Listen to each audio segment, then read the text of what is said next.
जकरा सिरवली दा बोल साचे दरबार की जय हो।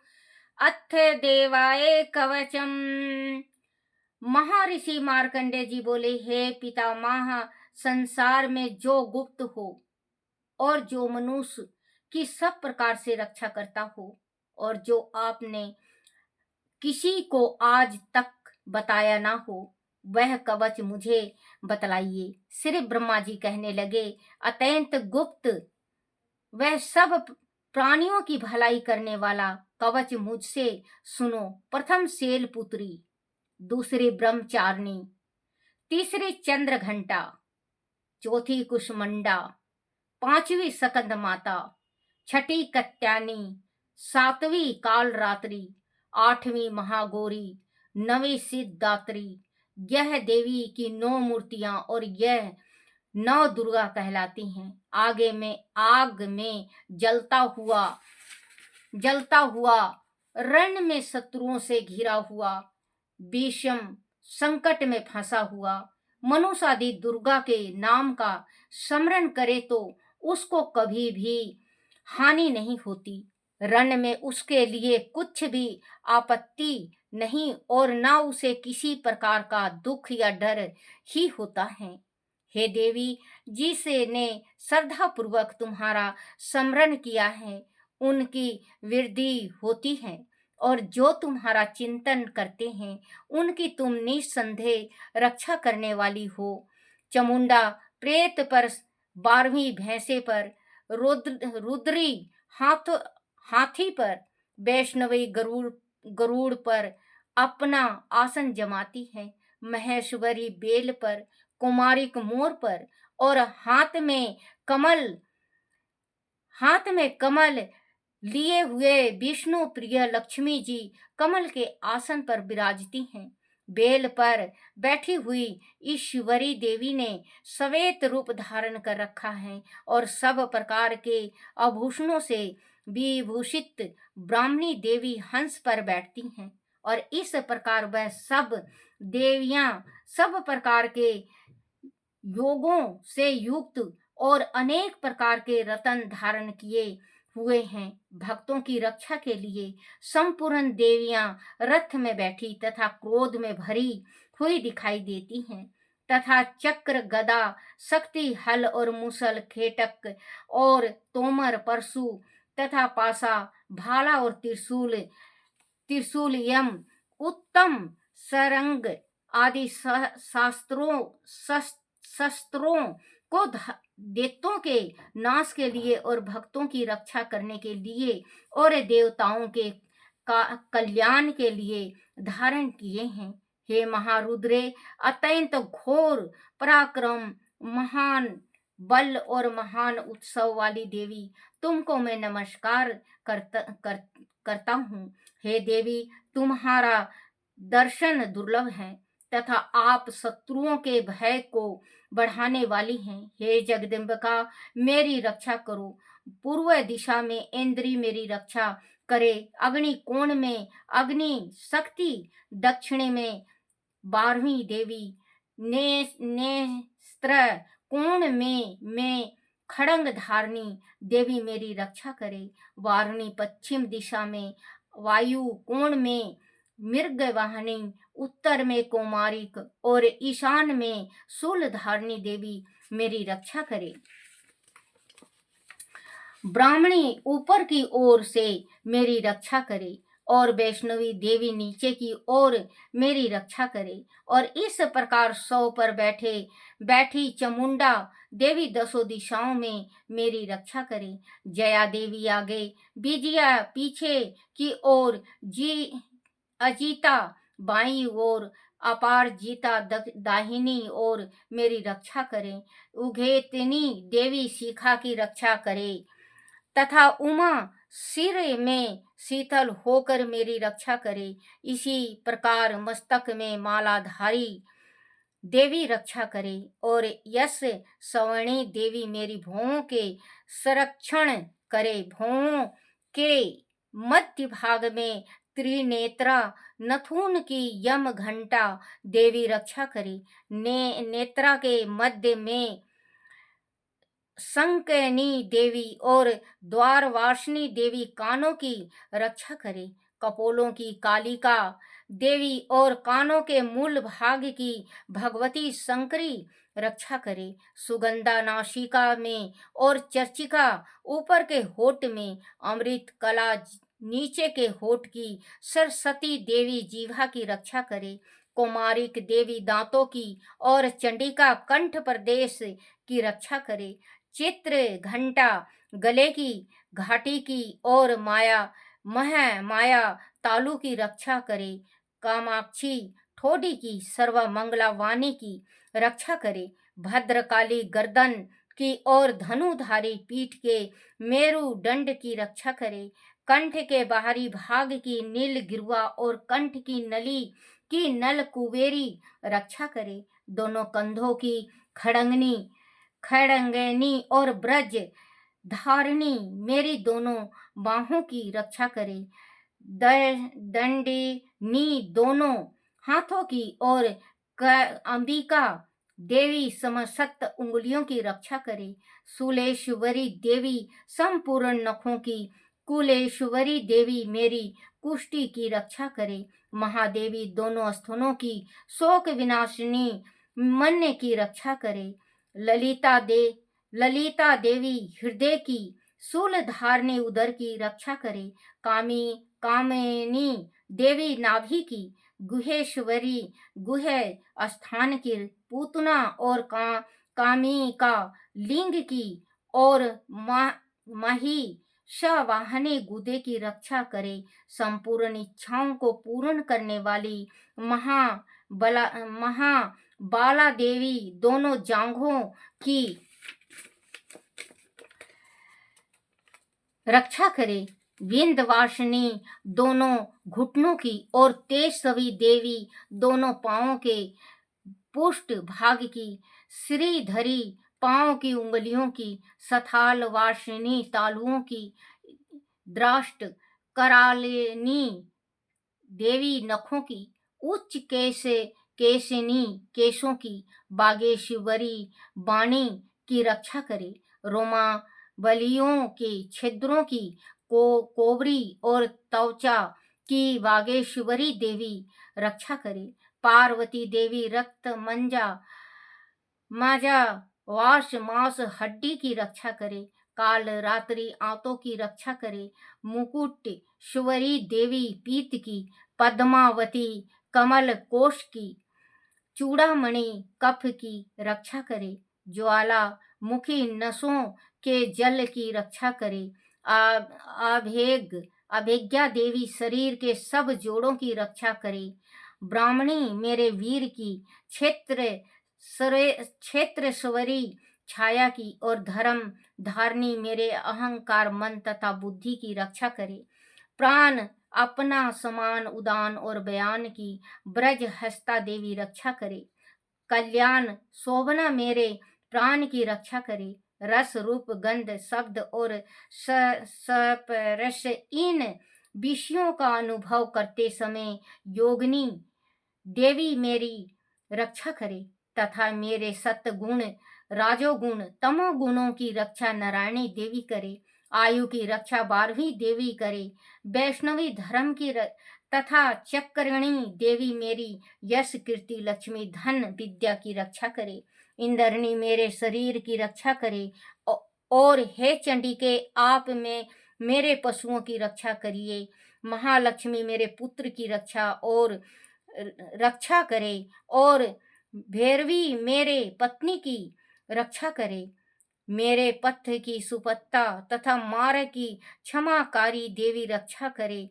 राजा के दरबार में महालक्ष्मी तथा सब ओर व्यापत रहने वाली विजया देवी चारों ओर से मेरी रक्षा करे। जो स्थान रक्षा से रहित हो और कवच में रह गया हो उसे की पापों का नाश करने वाली जयंती देवी रक्षा करे। आप शुभ चाहने वाले मनुष्य को बिना कवच के एक पग भी कहीं नहीं जाना चाहिए, क्योंकि कवच रखने वाला मनुष्य जहाँ जहाँ भी जाता है वहाँ वहाँ उसे अवश्य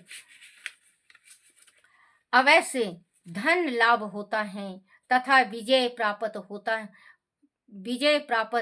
करता है। वह जिस अभीष्ट वस्तु की इच्छा करता है वह उसको इस कवच के प्रभाव से अवश्य मिलती है और वह इस कवच में महा ऐश्वर्य को प्राप्त होता है। कवचधारी मनुष्य निर्भय होता है और वह तीनों लोकों में मन मान नित्य होता है। देवी, यह कवच देवताओं के लिए भी कठिन है। जो नित्य प्रति नियम पूर्वक तीनों संध्याओं को श्रद्धा के साथ इसका पाठ पठन करता है उसे देवी शक्ति प्राप्त होती है। वह तीनों लोकों को जीत सकता है तथा अकाल मृत्यु से रहित होकर 100 वर्ष तक जीवित रहता है।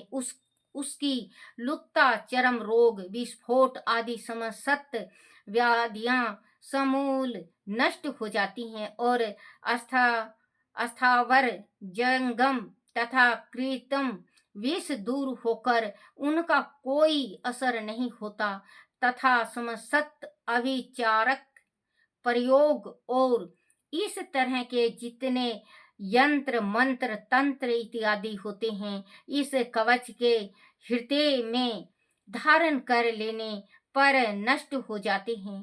इसके अतिरिक्त पृथ्वी पर विचारने वाले भूचर नभचर जलचर प्राणी उपदेश मात्र से सिद्धि होने वाले निर्म कोटि के देवता जन्म के साथ प्रकट होने वाला देवता कुल देवता कंठमाला आदि डंकनी शंकनी अंतरिक्ष में विचारने वाली अत्यंत बलवंती भयानक डंकनियां ग्रह भूत यक्ष गंधर्व राक्षस ब्रह्म राक्षस बेताल कुश मंडा और भैरव आदि अनिष्ट कारक देवता भी इस मनुष्य को जिसने कि उसने हृदय में यह कवच धारण किया हुआ है देखते ही भाग जाते हैं। इस कवच के धारण करने से मन और तेज बढ़ता है। जो मनुष्य इस कवच का पाठ करके उसके पश्चात सप्तशती चंडी का पाठ करता है उसका यश जगत में विखलित होता है और जब तक वन पर्वत और कना नदी इस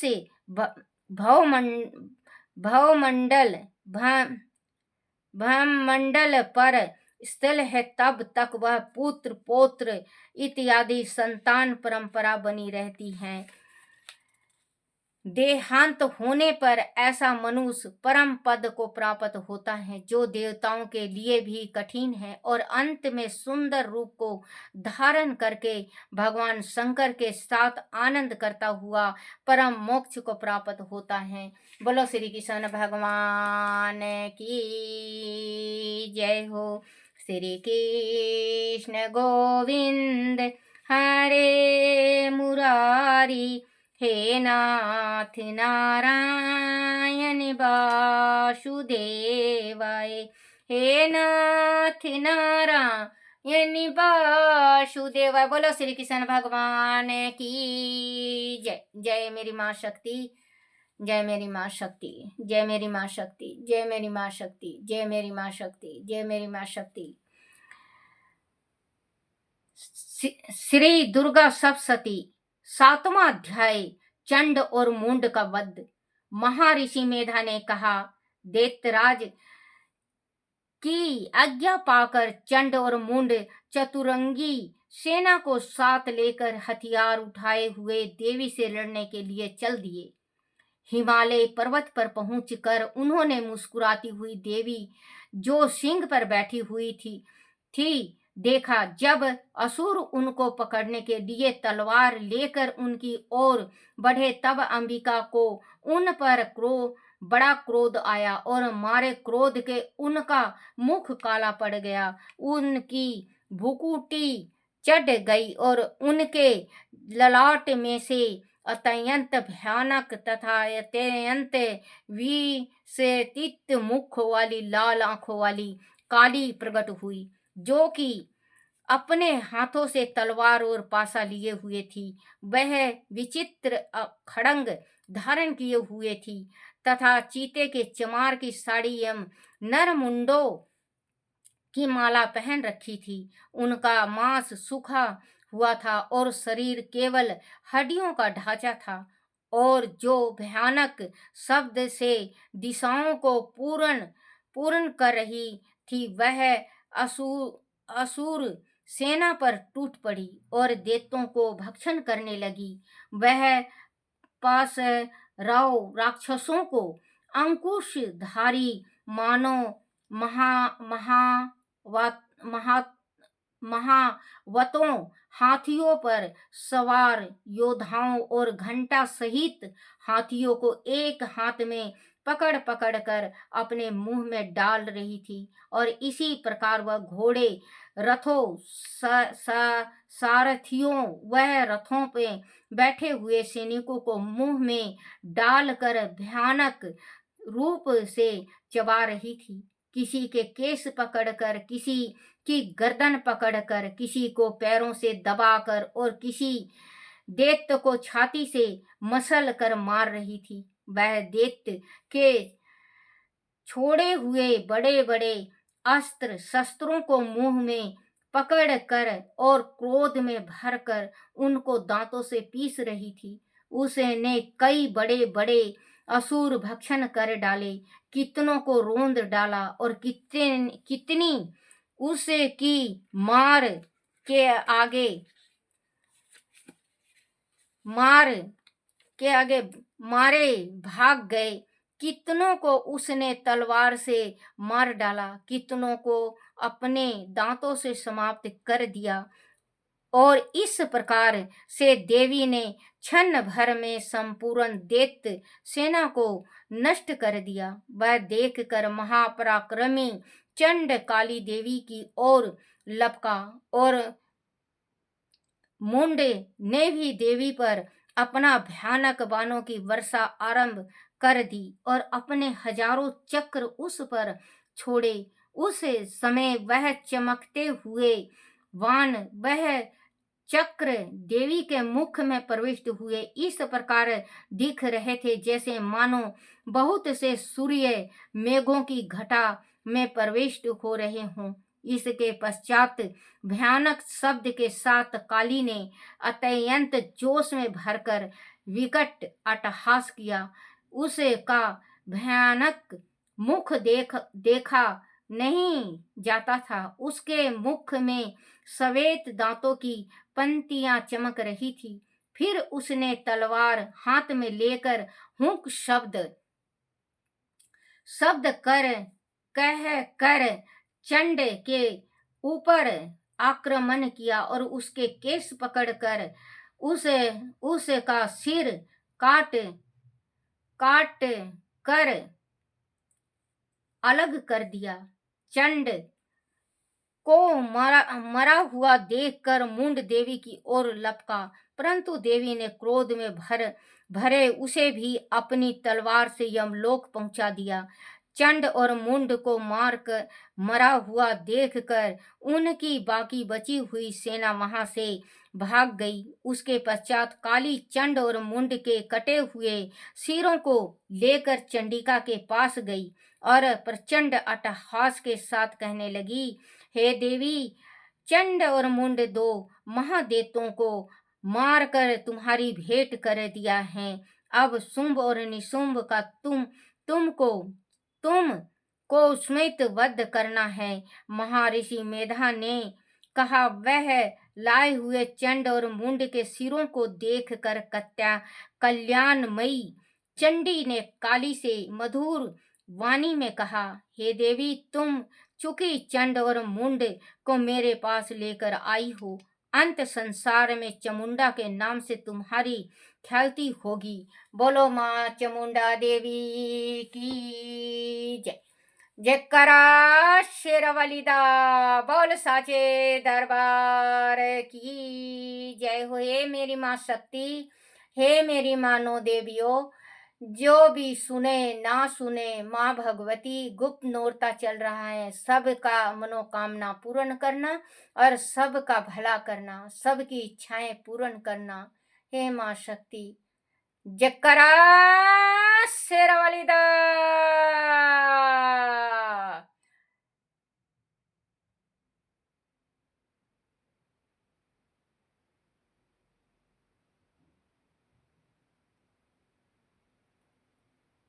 बोलो नो देवियों की जय। ओम